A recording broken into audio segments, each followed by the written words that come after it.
करीब 10 साल पहले रिवर मॉन्स्टर की पहली खोजबीन के दौरान मैंने भारत की काली नदी के आसपास 6 हफ्ते बिताए थे ताकि कई लोगों की जान लेने वाले इस विशाल जीव के बारे में मैं सब कुछ अच्छी तरह से जान सकूं।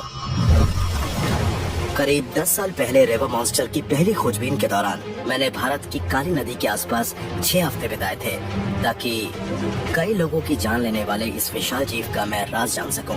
मैं थक कर हार मानने वाला नहीं था कि तभी एक तेज नदी में किसी जीव ने मुझे खींच लिया। जबरदस्त मुठभेड़ के बाद मैंने आखिरकार उसे पकड़ ही लिया।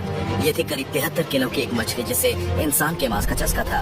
ये थी जायंट डेविल कैटफिश जिसे गूंज भी कहते हैं। इस मछली को पकड़ने से मैं मशहूर हो गया और शुरुआत हुई रिवर मॉन्स्टर्स की। तब से काली रिवर के आसपास काफी विकास हुआ है, आबादी बढ़ी है और इसके कुछ हिस्से इतने प्रदूषित हो गए हैं कि उन्हें सेहत के लिए खतरनाक घोषित कर दिया गया है। तो मुझे डर है कि कहीं नदियों में से ये खतरनाक गूंज कहीं गायब ना हो जाए। लेकिन अब मुझे नेपाल से एक रहस्यमयी घटना के बारे में एक रिपोर्ट मिली है जो कि काफी जानी पहचानी से लग रही है। एक पहाड़ी नदी के किनारे मौजूद एक अकेले मछुआरे को कोई जानवर पानी में खींच ले गया। उसकी लाश किसी को कभी नहीं मिली। मुझे पता लगाना होगा कि कहीं ये काम कोच का तो नहीं है।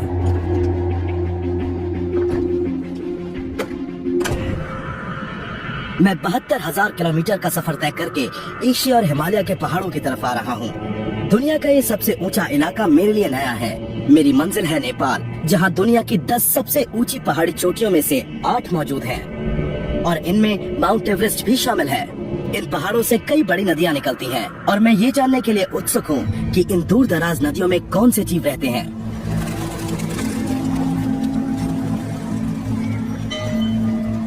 ये सब बताने के लिए आपका बहुत बहुत शुक्रिया। हाँ, ठीक है, शुक्रिया। आपसे मिलकर अच्छा लगा, शुक्रिया। काठमांडू नेपाल का स्पिरिचुअल और कल्चरल सेंटर है।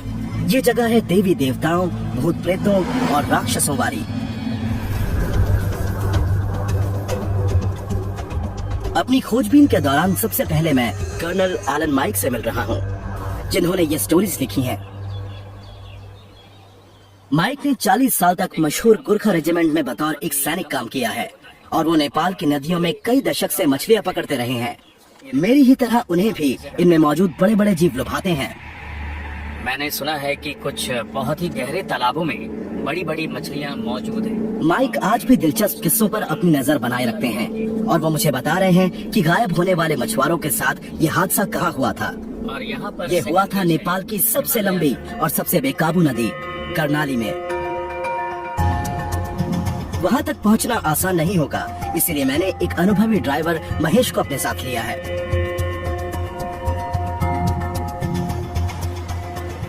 इस समय मैं हिमालय के फुटहिल से गुजर रहा हूँ, जहाँ पत्थरों का गिरना और जमीन का खिसकना आम बात है।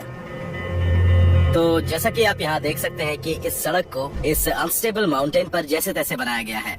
हर मॉनसून में पहाड़ के बड़े बड़े हिस्से नीचे की तरफ खिसककर नदी में गिर जाते हैं।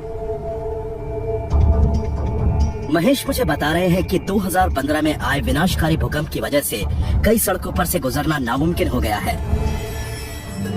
लेकिन आखिरकार हम किनो नाम के उस गांव में पहुंच ही जाते हैं, जहां गायब होने वाला मछुआरा रहता था। गांव वालों को इस हादसे की जानकारी है। क्या कोई और ऐसा है जो इस बारे में और जानता हो? ठीक है, शुक्रिया। मुझे एक स्थानीय टी हाउस के मालिक के पास भेजा गया।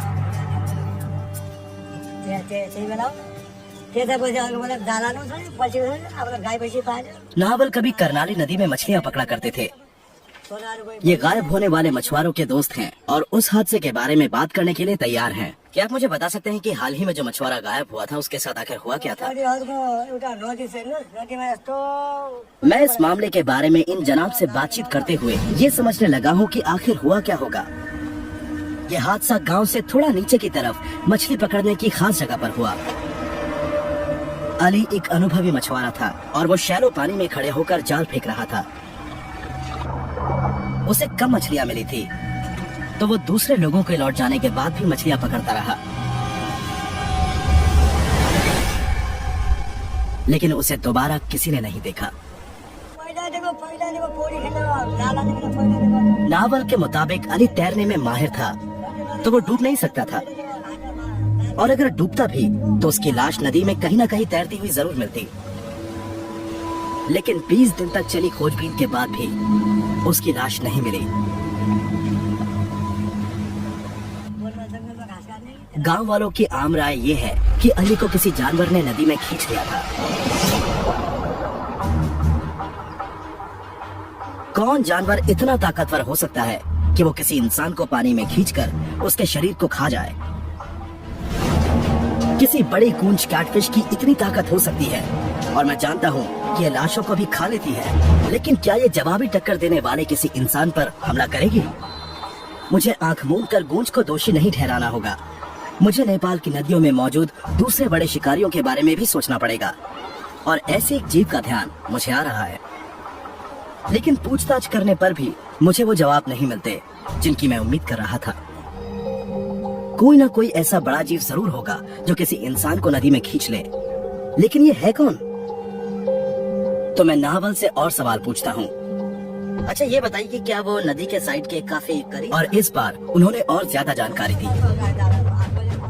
नदी के इसी हिस्से में एक और हादसा हुआ था जो पहले वाले से काफी ज्यादा मिलता जुलता था, और इसका शिकार खुद नावल हुए थे। कुछ साल पहले नावल अपने दोस्तों के साथ मछली पकड़ रहे थे। वो पहले भी इस जगह मछली पकड़ चुके थे और नदी के इस हिस्से से वाकिफ थे। अचानक ही नावल के जाल में कोई बड़ा सा जीव फंस गया। उन्होंने खड़े रहने की कोशिश की, लेकिन ये उन्हें पानी में खींच ले गया।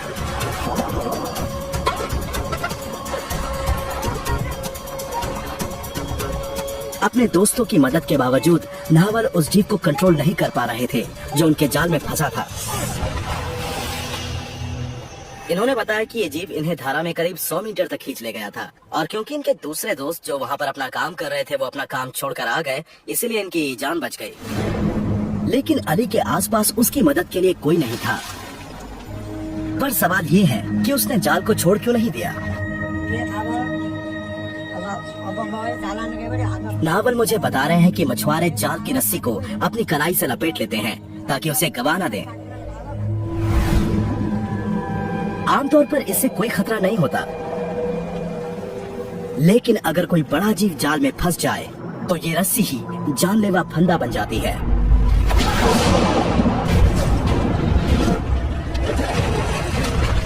नावल को लगता है कि अली के साथ भी कुछ ऐसा ही हुआ होगा।